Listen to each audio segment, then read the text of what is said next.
Uh, Welcome you to the meeting of the Logan-Cache Airport Authority Board. We expect to have one more board member coming, and so until we have a quorum, we won't be able to take any official action. So why don't we slip down to the manager's report, and then we'll go back to the action items when we have a quorum.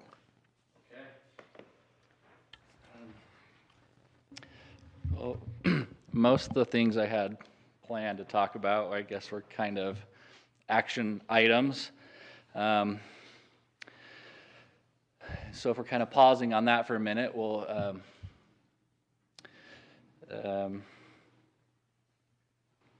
discuss a couple other things, I guess. So obviously, snow removal has been a big topic of discussion since last winter. I am 99% confident I have a solution for it now. So Cache County Public Works and us have, I think, come to an agreement. A contract has been written up and is in their hands right now. And so we'll see. We put in there for a 5-year agreement with them. We'll see if they accept that portion of it or not, or if they want to do a more temporary trial basis. But that's, I feel like some of the... Give me a quick summary of what that contract entails. Is it an hourly charge for the snow removal and then an equipment rental, or how have you set it up? Exactly. So it's a hourly charge for equipment and for operators. So they're going to be operating our equipment, and they're going to bring some equipment in also, very similar to how Logan City did it last year. So we're going to operate that way. And so, you know, going from their original proposals to what it is right now, that's why we'll see if it's a trial basis or what they say based on the contract. But right now we put in for a 5-year in the contract. And you know what the lease rates are for the different equipment and all of that, so that's a set number? Yes, and that's in the contract. So. Okay. And Jason, do we have enough budget to cover that from what you're, I'm not asking you to project what the snow fall is going to be, but are you comfortable that we got enough in the budget? Yes. Based on some of the, I guess our next topic, the budget topic is the main thing that I had prepared for today. So taking that into account, yes, I feel comfortable with it. So am I okay to discuss? Let's bring us up to date on the status of our equipment right now, because you've made some significant changes in how that's been handled. So yeah, it's our trucks are ready to go. Our snowplow is ready to go. The front end loader is very new, so it's ready to go. It's the leased equipment. So I found a mechanic in town. But he's been great to work with. Transport Diesel. I took the trucks to him in the summer. They did some work. You know, we have a new clutch in one of the trucks. And so I think just they're ready to go. I had them all out driving them the last couple weeks, and I say that right now, but you know, last winter it seemed like every time we pulled one out, something happened, and winter's tough on them. But as of right now, we're ready to tackle snow today. So, but they're old. They take, you know, they take maintenance, but I'm confident with the new maintenance guys that I found that they're good to work with, responsive. They can come to the airport and do work. They charge extra for that transportation to come to your shop, but yeah, they've been good to work with, and so yeah, that's an update on the equipment for now. But like I said, they're old, and yeah, so but that's in our budget to tackle repairs throughout the season, so. But with Cache County, the guys that are gonna be helping us, they're experienced operators. So I'm much more experienced than me, so I hope they're good to the equipment and things like that, so yeah. And you've had training with those operators? We've done the FAA, the 139 training with them. They've been out. I've driven around the airfield, and so they're, as far as the FAA goes, they're certified and able to be on the airfield to drive. They're going to come back out in the next week or two and actually get in the trucks and drive them. And some of the plow blades were a little dinged up, and so working with them, they were able to point that out to me, and I didn't really notice it, so I ordered some more blades, and they're going to put them on for me. They get a better price on those because they buy them in bulk, and so I was able to sneak my order in with them. And they're going to come put those on and help me hook the box blade up to the front end loader and just get their hands on the equipment. And so, Did you sort out our box blades? no. No. No and yes. Somebody told me that one of ours they had in possession of, but I can't find proof that we purchased it. So maybe it was the bigger one that we did purchase, and the person that mentioned to me the smaller one was ours. Might have been confusing with the bigger one. But I've only been able to find proof of the bigger box blade is ours. A gentleman at Logan City has been looking into it to see if he's newer there also. So if he finds anything, I think he'll give it to us. But yeah. But we have the big one, and we're going to put that on our leased loader. Yes. Okay. So, so I'll go into kind of my two action items. So I'll start with we got approved for an economic development grant. Sean Milnes with Cache County did a lot of work for that. And so we were trying to figure out what to do with that grant. And we found a gentleman that is going to help us do a financial feasibility study. Basically looking at our fees, all our revenue, and a lot of aspects as far as that goes.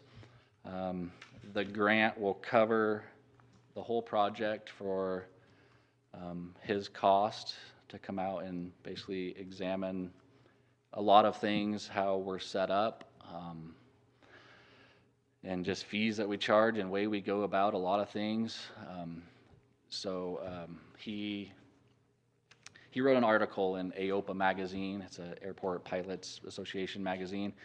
And Campbell Scientific read that magazine and kind of hooked us all up together with his company. And so, we're proposing to get him and his company to do a financial feasibility study done for us using that economic development grant. The grant we received was $19,500, and the project is $19,235. So it should cover the whole thing. I think it could be good for us. I think he might tell us stuff we already know. His big thing is economic impact on the community and making the airport as viable as possible with things like that. That's a big thing we talked about in a few of our meetings. Just, I believe I sent the proposal, Janine sent it for me the other day, and talked about a lot of the economic impact that his airport has had versus our airport. And so I've had meetings with David Zook and Ryan Snow, who are not here, and Dr. Jones is his name, who's going to do the study for us. And so we feel like using that grant for that project might be good, to give us some feedback and some direction on how to make some of these, our revenue sources grow and make sure we're making right decisions as far as things like that go. So, Any questions on that proposed use of the grant? Judd, is that something you guys do as well? Help me, when I saw that, I'm just not sure where those roles. It's something that we have helped facilitate, but it's something we explicitly don't do, is tell airports what you should charge. Because we would be basically going out and finding relevant airports close by, and there are several firms out there that specialize in this type of work. So it's not like they have a data set and access to information literally spanning the country, and just such a large data set, and can therefore do it at a much more reasonable cost because they've been compiling the data for the exact same project at countless airports around the country. So when we have helped airports before, we've more just been intermediary, hooking up and sponsor with one of these types of firms. So are you familiar with this, Dr. Jones? The name, no, potentially the company, but there's several of them out there that are reputable places that do this exact work, because they can provide really that outside perspective. They're really isolated from the airport, so that's exactly what you want to have in this scenario, where they come in without any kind of implicit or subconscious bias associated with any particular airport. So this is the exact route that we would point you in. Okay, Going for thank you. one of these third parties. Did you put that out to RFP? How did you end up selecting the consultant? no, we did not go through the RFP process for that. Same thing, we asked Judd and Armstrong, and they said obviously the same thing he just said, that they don't do it. So basically the article is how we, like I said, got in touch with them.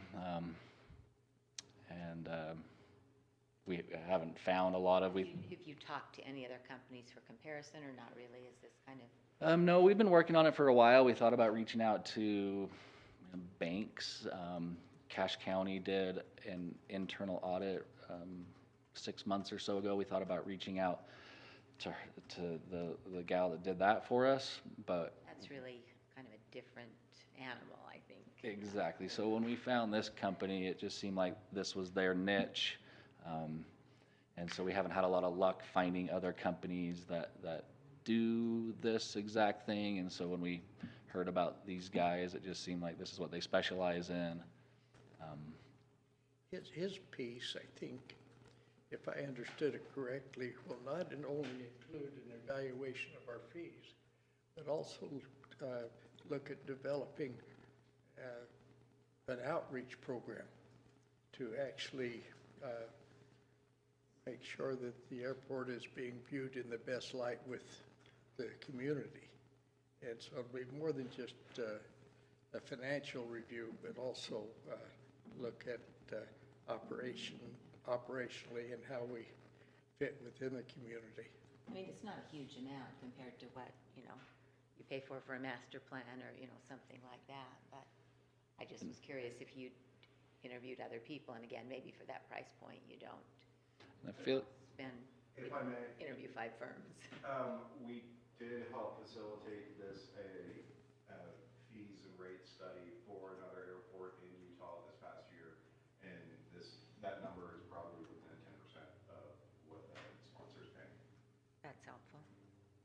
And the outcome and the outgrowth of that report will be, we need up rents, or we're okay with rents, or what other fees?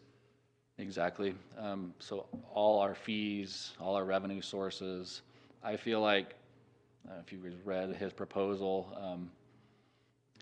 I feel like he'll go above and beyond our expectations. He seems very passionate about this. We had a meeting with him. It was supposed to be a half an hour, and we were on the phone for an hour and a half with him. Our follow-up meeting, he had a lot of research on the community, businesses in the area that use the airport. He's trying to set up interviews with businesses around to see their perspective, why or why not do they not use the airport. So I feel like his scope is, like John was saying, much more than just a financial study, but I think having a third party's perspective on all of this will be helpful for all of us to make decisions. And so I think the report will be a lot more than any of us expect. He gave us prices of what he would normally charge, but after having discussions with him and I and learning about our budget and what circumstances we're in, I think most times when they do this project, there's probably another zero at the end of that project. And I think kind of what Judd was saying in the master plan, this is a different aspect of it that's not covered in those master plans. So, Just for my benefit, you're 10 times smarter than I am. Jason, if we didn't use that money for that study, what else would that money be available for? nothing. I'm sure there are restrictions on what we can use it for. I'm sure the county would probably find something they could do with it. But not at the airport. I mean, you're saying for the airport, this is really. Yeah, this is all, I mean, it's an economic development, but yeah, we can't buy snow removal equipment with it, we can't, so yeah, it's basically for this purpose only. I think we have a year to use it, so there are some stipulations, but, yeah. Is there a motion on how we should proceed?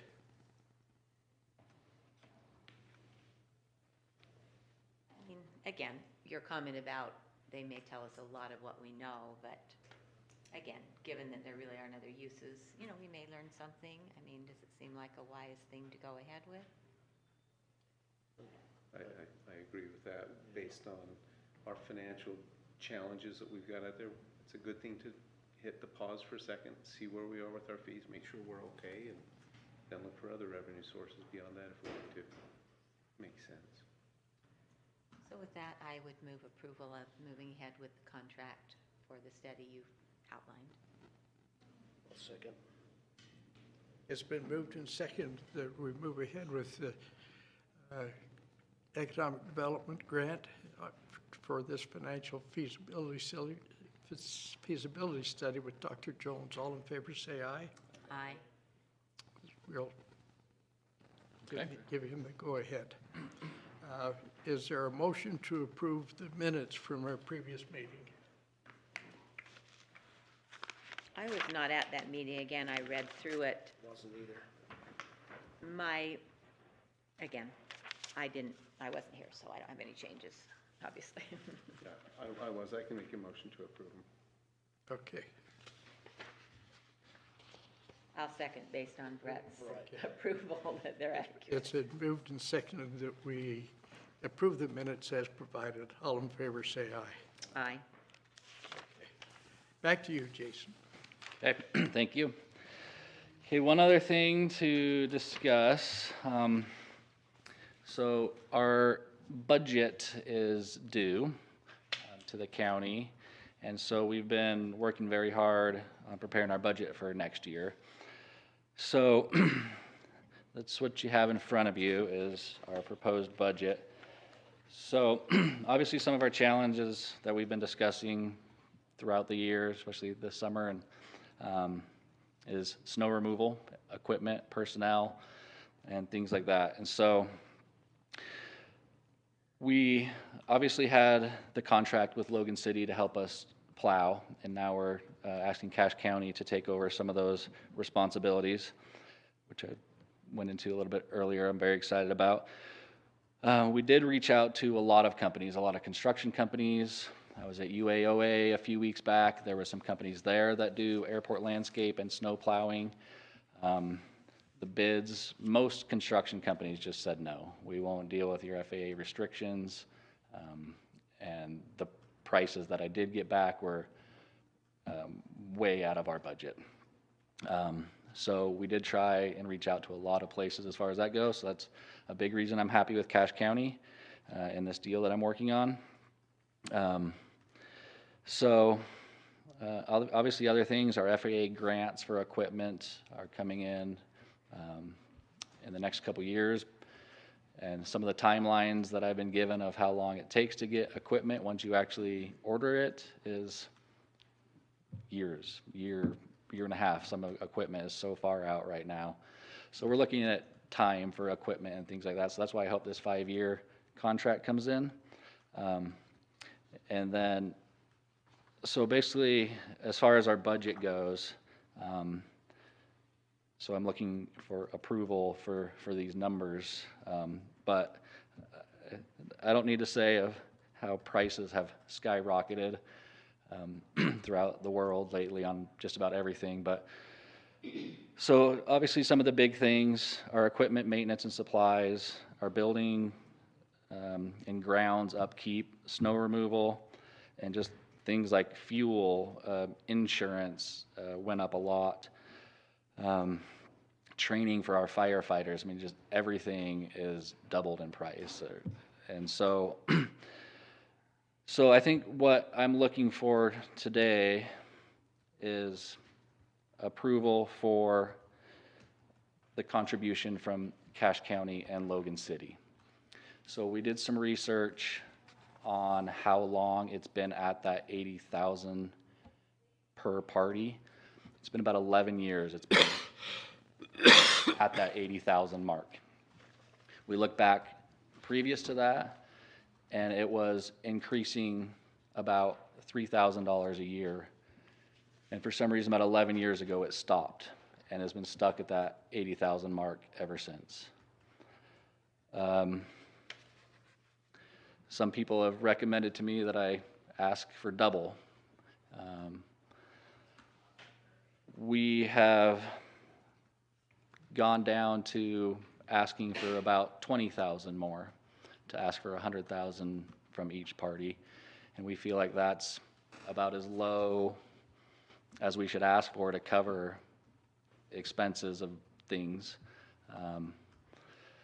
And so, yeah, I think asking for 20 or 30 is kind of what would put us on track for that 3,000 increase that was happening but has stopped.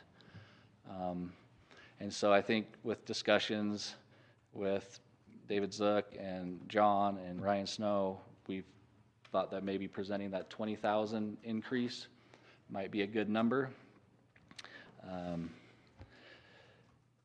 And the other aspect of it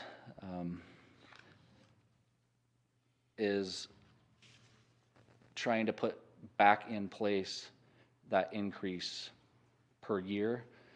So we're not doing this every 10 years or so, asking for that big jump. I feel like this is possibly a reason that we're in this financial feasibility study phase and trying to figure all this out, is we didn't continue with that slow growth every year or so. So those are the two aspects of the budget, but I think number one is asking if, well, obviously if you guys are okay with the budget that we have proposed, but also is it okay for me or John or whoever wants to come with me to propose to the county and the city to ask for those increases for their contributions as well?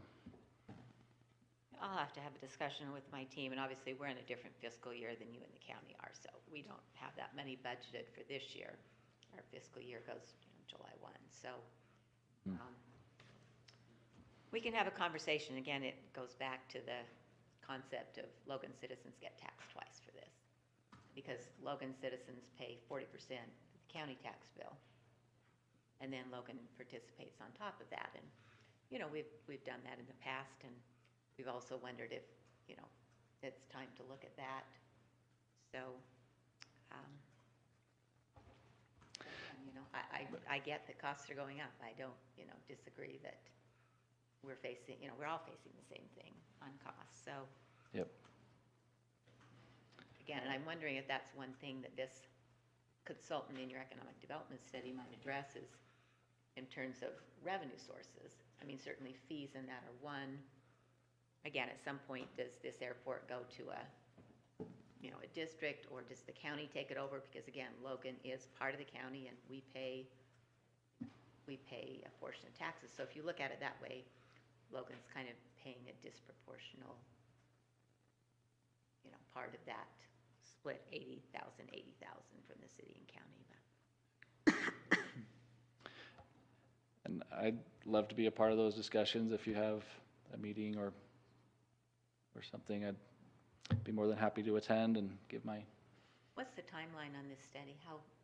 I read through it. I'm trying to think. It was fairly quickly that he was finishing it, wasn't it? I want to say this summer, the spring is April, I think was the timeline of being completed. Right. And again, the other thing that makes me nervous long-term, and I realize we've been at the 80,000 for quite a while. It seems like in the capital plan down the road, I mean, at some point, even with the grants, you're looking for the other entities to chip in a pretty large sum to match some of those grants. Yep.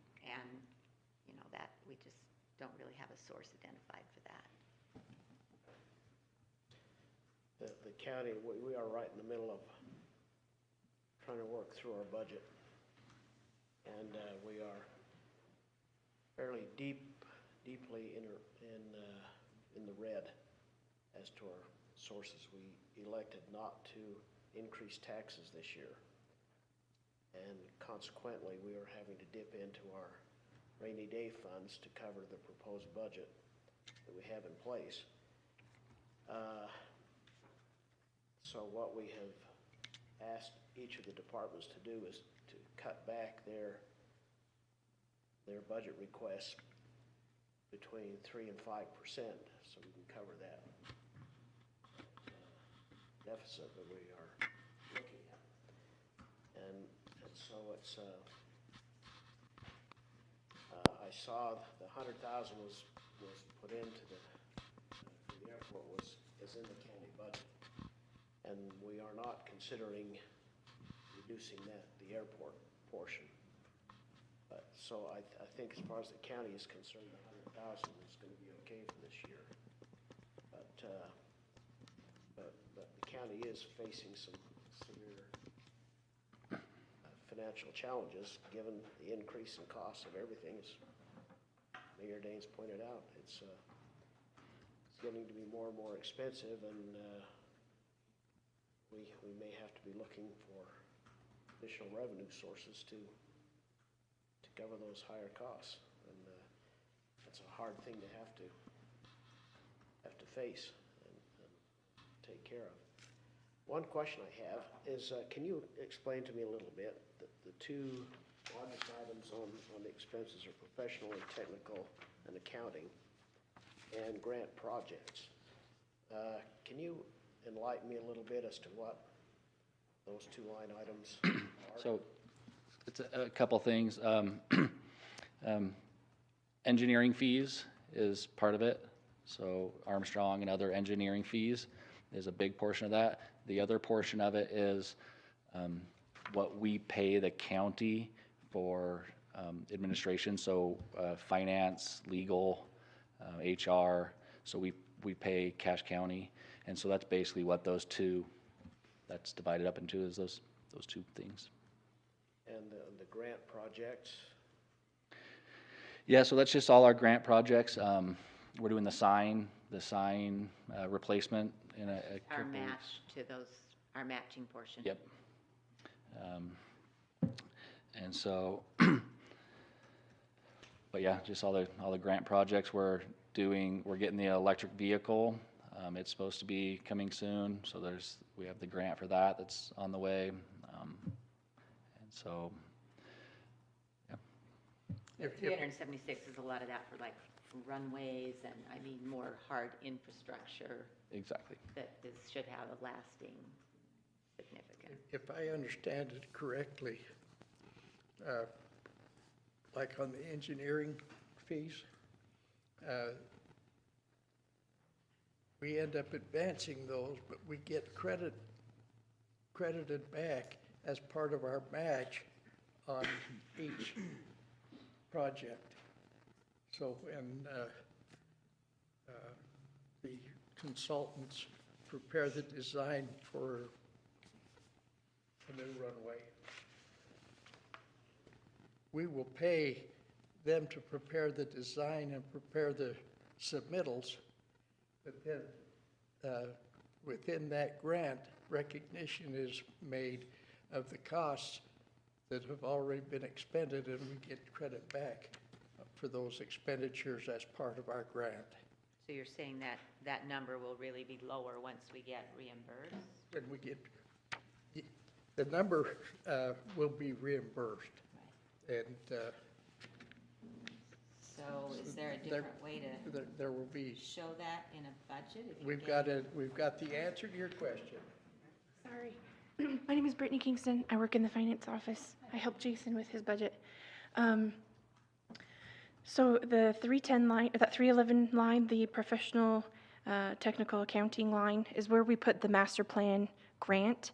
So that is almost completely offset with grant revenue. I think we have a small match portion for our airport master plan. I think it's like 4.65%, I think is the percentage. Yes.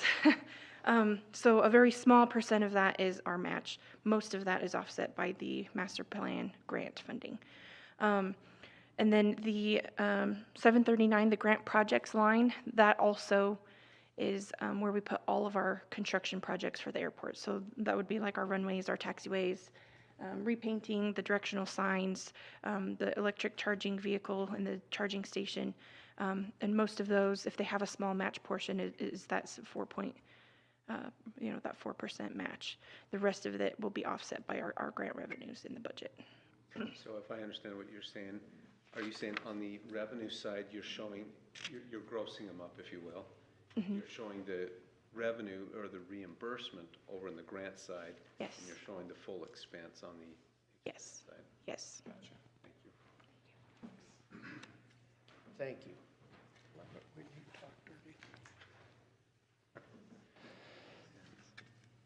So,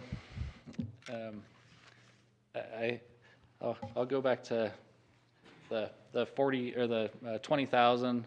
We were asked to do some budget cuts and look at our numbers, 3 to 5%.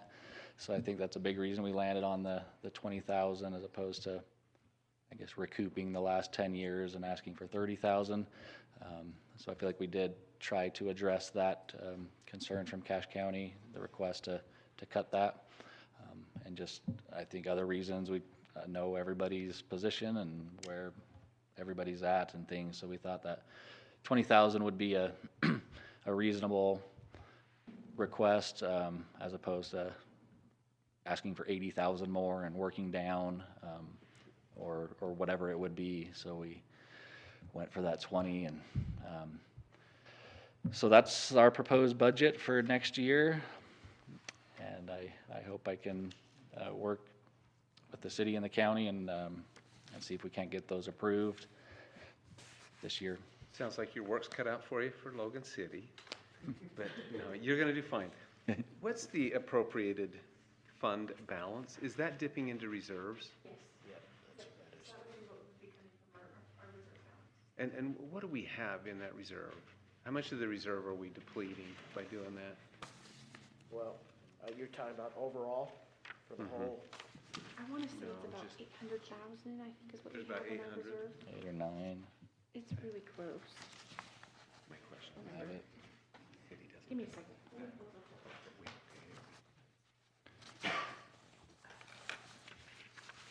She's going to work. All right, carry on. Thank you. But that's all I really have, unless you guys have any questions besides that one. Apparently, thank you. Okay, thank you. Judd, bring us up to date on What's going on? what's going on. Okay, really brief update. So a couple of projects going on. Starting with the master plan, we had to wait a very long time to get some feedback from the FAA on the forecast, and they were mostly receptive with one aspect. We had included projections for potential commercial service with numbers, and because there's not any established service right now, and there's not any letters of intent to soon establish service, they weren't comfortable having that in there. That being said, they said we could definitely still incorporate it into a 20-year type frame, but not in terms of actually a measure of numerical growth. So that got pulled out, and we had to change up a little bit of the facilities requirement. That should be coming out probably next week, getting that out to the TAC. And then with the signs project, that project is ongoing. Spoke with Eric Rivera this morning, and he spoke with the contractor at the end of the day yesterday. They are still just waiting on materials. The intent is hopefully they will be able to at least get going before the snow falls. But we're truly at a supply chain limitation or bottleneck for the contractor. So as soon as we hear anything from the contractor, be able to start jumping on that, definitely keeping up with Jason. With that, it will be minimal problems associated with normal operations. Have it phased out, so hopefully minimal type impacts, but there will be work going along next to the runways at some point, or the taxiways. But we'll do that in a very organized and coordinated fashion with Jason and with the airport users. But as soon as we hear anything on the supply of that equipment, then we can get going. Have you reported to this body the results of your study of operations as it went into your preparation of the master plan? I'm not sure, but I can definitely recap.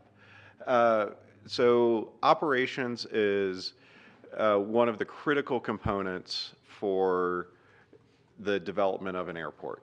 And they were underreported significantly in years past.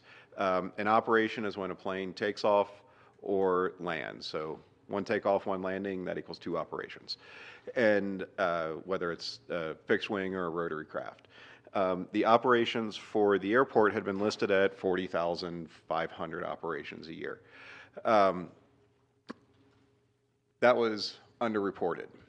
And a critical component of your infrastructure is that you have 2 runways. You originally had 3 back in when it was built during the war, reduced down to 2 runways. But 1735 is an amazingly aligned runway. You want runways to go into the wind, and that runway is dead into the wind. It's a great runway for that. The crosswind 1028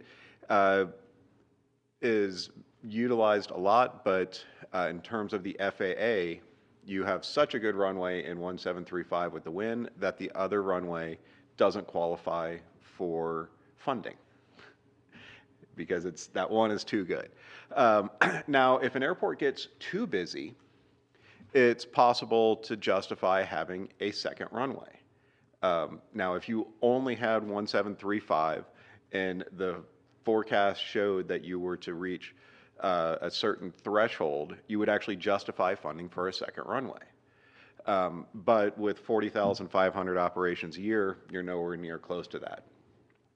During the planning work, really thanks to Aaron and to USU, they have some really good records, and this was before the Ver Tower stuff started at the state, but some amazing records, and you were not at 40,500 operations a year, you were at 131,640 operations a year.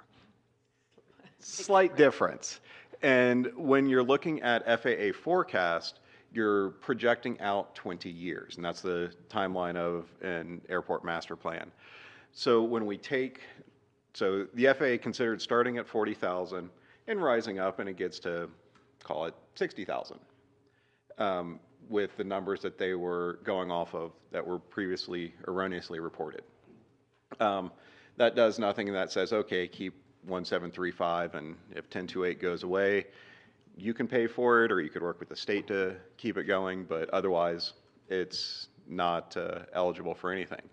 However, using the data from USU and using the actual data coming from Bird Tower and just working with Jason on the operations and the based aircraft, that number goes from 131 up to over 200,000 over this course.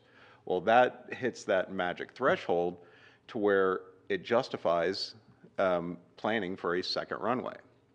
Well, to build a second runway in the proper wind alignment, a parallel runway is just an astronomical number because you'd have to buy a bunch of land, tear down half your hangars. No one would be upset about that at all. So, but you know, to the tune of $50 to $100 million to build a second runway aligned with the wind. But the argument that we're going for now, based off of the operational accounts, is it justifies trying to get federal funding for your existing second runway. Leaving it where Excuse it me, is. but leaving it where it is. So that's the route that we're taking with the facility recommendations, is that the forecast show, one, direct observation show, here's how busy, you're not here, you're actually here today. And then that growth is not going to here, it's going to up there in that timeline. Well, when it gets up there, it justifies the need for considering a second runway. And so therefore, the recommendation will be in the plan, let's maintain what we've got. Now, granted, Run 1 runway can handle 230,000 operations, and put a second one next to it, and you get about 400. It's not a quite double. If you have one set at an angle, it doesn't go to 400, but it goes to 330, I believe, 330,000 operations a year. But that definitely takes you well beyond the 20 years of this planning period. So you've got the big one, you've got this second one, let's maintain this one and be able to put it to go for federal funding, because runways are expensive. The state has been very generous in the past, but it's a very large cost that having access to federal funds would be very beneficial. So the operational accounts is very good. I think, you know, a lot of credit goes to USU and their records. They have some really good stuff, and that data definitely was accepted. And they've actually already updated the 5010, showing 131,000 operations now. You referred to Bird Tower. You might address that separately, because we're coming up on the anniversary of that installation. Tell the group what Bird Tower is, how we acquired it, and what is that data based on? So Bird Tower is, it's possible you've seen some story on airline traffic sometime in the last couple years, and you see the radar maps of aircraft tracking. Recently, within the last several years, the FAA mandated that all aircraft in controlled airspace have to have a transmitter that sends out that data. So it shows if all of us were different aircraft and we turned on Bird Tower right now, it would show, excuse me, a couple of dozen points of the data. Connor, you want to jump up? I realize I don't have some water. You want to explain how ADSB works really quick? I'm sorry. Is there? Oh, there is a bottle. Okay. So yes, I'm Connor Butterfield. I was here last time, but new with Armstrong, so, and I'm a pilot myself, so I understand ADSB. But it's all it is yeah, essentially it just shows what an aircraft's doing, how it's flying, and is what Bird Tower's done. It's a virtual tower that just tracks all of that data.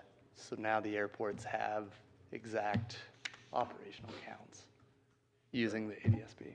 yeah, so the basis of the program, sorry about that. The basis of the program lets us just be able to track how many aircraft are coming and going. It is way more accurate than anything that has ever existed. It is not perfect. You are not required to have it at all airports. I would say, what would you get? I'd say 90%, 80 to 90% of aircraft do have that system installed in their aircraft now. But many aircraft do not have to have it, especially in more rural areas. I assume USUs all have that technology. They do have that, yes. And anytime if an aircraft, even if it's based in a rural area, if it's going to be flying into that dense controlled airspace area, they have to have it. But Which it's definitely basically possible. includes Ogden, Salt Lake, and Provo, right, locally? Correct. Yeah, For, it's like a 30 nautical mile radius of a busy airport.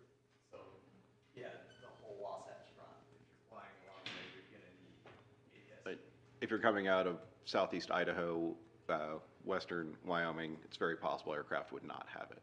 So it definitely gives us a significantly better picture of aircraft operations throughout the country. But, and that program came about through, it was installed, it's about a $5,000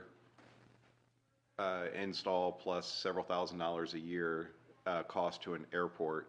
And the state of Utah got funding at the state level to install it at Logan and at airports throughout the state. I think 80% of the airports in the state have it.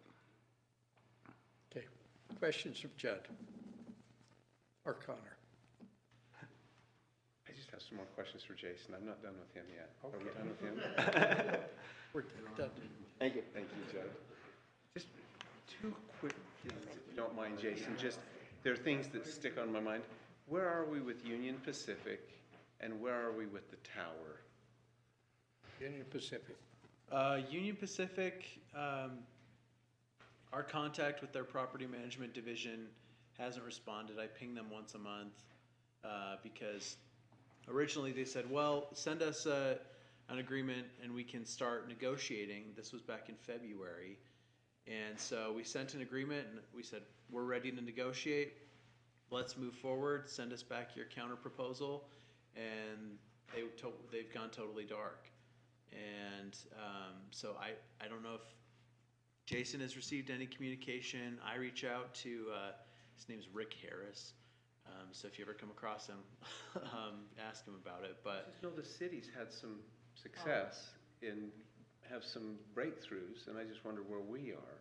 Well, and that was just on basically, railroad crossings in the city. I mean, Casey Snyder down at the legislature and various other legislators have really gone hard over, the complications.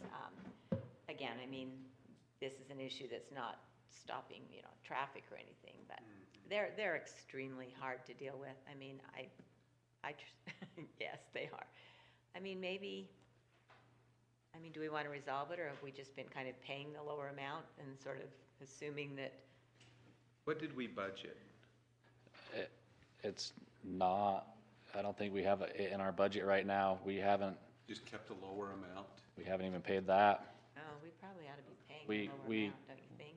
so we should be paying the lower amount. That's what I counseled our previous director, and I believe I counseled Jason to continue paying that lower amount because what we're in right now would be classified as it's a tenancy, it's an ongoing tenancy outside of the lease agreement, and as long as they don't evict us and we just keep paying, then they have to, then we have to come to a negotiated settlement, or they have to evict us. And so, so I'll repeat my counsel, and that's to keep paying that lower amount, and continue to try and negotiate into a new agreement. So, So it sounds like you may need to adjust your budget to, So yes, so that previous amount was $15,000 for the 20-year period. So that's a $750 per year amount. Make sure we're paying that. Are you talking about similar to a holdover provision? Is that kind of what you're talking about? I gotcha. can we pay the 20 years and just say, oh, we're done for 20? We could attempt it. We could try it and see what they say. See if they cash the check. They'll say, thank you, they're current on this current month. We'll definitely put on that check that this is for that entire period. But $750 should be a minimal amount to cover for this year. And if I'm not mistaken, have we not paid for the past couple of years? So we may be So Even under our previous arrangement, we're probably in arrears. So my understanding was, and I forget what it was called, but you were discussing with them that we were a holdover tenant or something along those lines, and so we did Right. not pay them because that, basically it went dark and that Right, was so they never were originally figured thinking, out. well, we'll just roll it all into this new lease and we'll just backdate the lease, and then when you pay us, you're just paying us late, and we'll roll it all together. But given how they haven't responded for close to a year now, 8 months, I would say we should start sending those holdover tenant payments under the previous agreement that we have. And because, I mean, before we paid a one-time payment of $15,000 for that 20 years, but given how things are uncertain, I wouldn't forward them a check for $15,000. That's not what I would counsel you to do. I would get us current to the year based on that prorated amount and keep trying to move forward. I think that's good advice. Any council member feel Yeah, differently? do you need a motion to do that, or that's just, I mean, that's part of what you probably should be doing, so I think that's good advice. Yeah. Let's just do it. Okay. We'll take care of it. Good Thank catch. you. And then any movement on the tower, I heard someone may be donating the money to just secure it and lock it down for right now. I drove out there the other day, I'm like, oh, we gotta do Yeah, something. so the only thing, when we were at UAOA, the state mentioned they have I don't know if it's the official word, but a airport beautification grant that we can apply for. It's due in February. We thought about applying for that to see if they would consider that part of beautifying the airport. Or fixing the windows, the glass up at least. So that's one thing that has came to light lately, but that's a handful of months out still, and then receiving funding and getting it fixed. It's and I don't even know if they'll qualify that. It's for things they put flower pots around the entrance or fix up the pilot's lounge and things like that is kind of what that grant does. But I feel like it's, like you say, you see that thing and it's kind of an eyesore out there. Worried about it a little bit. Didn't we get a contractor or some contractor bids on what it would take just to secure it? I think we got a few, but they seem pretty out of reach. And then we looked into putting it on the historical site. Stuart Hunsaker, I believe his name is, looked into a lot of that for us. And it seemed like the price for the attorney to put it on that list was a lot. And then the aspect of once it's on the list, they kind of control what we can and can't do to it. And so it's still pretty up in the air. There was the whole Airbnb discussion that the FAA has said no, it's deemed aviation land. And they won't turn that over to a residential or non-aviation purposes. I discussed with a few of them at. So do you remember roughly what the contractors were saying to just secure it and keep it safe? I want to say it was about 50,000. So it's not just putting glass up, but the whole structure is rotting away. So the wood that they would screw it in, Logan City guys came out and they're like, we won't touch this. We won't be liable. They just didn't feel like there was anything they could secure it into. I mean, they were hopefully gonna maybe just, board it up or something, but yeah, I think go after that beautification, and then second of all, I think we lease it back to Utah State. Yeah. So get that lease agreement. Yeah, Aaron comes to me every day asking for it back. We have got to do something. It's, That'll just keep electricity to that heat for you guys. Thank you, thank you. it is concerned. I drive by it every day. It's coned off on the parking lot side, just because I don't want more stuff to fall on a student or their car. But the airfield side, it's not coned off. Planes don't really drive right there, that close to the building. People do walk right there. So it is every time I drive by it as well, it's We just gotta figure out a a game concern to me. And forward. There have been some discussions with people who might be interested in making a donation and working with some people who might make it possible that it be funded, those funds travel through, what's the number, the 501(c) or whatever, 501c3, yeah. and that seems to be feasible if you want to handle it out of your Christmas fund. I'm thinking about that, thank you. another option that maybe we could explore, think about, Utah State had the Run the Runway a few weeks back. Not saying steal their exact idea, but maybe we could put together some sort of event to raise money. It's just an idea that I've had. I'm not great at coming up with event or party planning, donation type of a thing, but I don't know, maybe that's something we could kick around or try to get hangar owners to come together or something like that. But the run was great. Me and my son did it, my 7-year-old. I think we only walked about half of it, but it was a good event. Get a save the tower, rent a DeLorean, you can figure something out. Other questions of Jason or otherwise? I don't mean to interrupt, but I did run that report. We haven't closed out October, so the last number I have is as of September 30th. But our reserve balance or our fund balance is at 810,000 currently. So as of September 30th. Yep. And that's where that 159 would come out of. Yep. Thanks. Thank you. Thank you very much. And maybe the $750 for Union Pacific. And it hasn't been paid for a year, maybe even more, so. I'd probably call it 1,500 or so. When did that lease end? 2021. That was before I So was here, so. probably 22, 23, and 24. That's what I would do.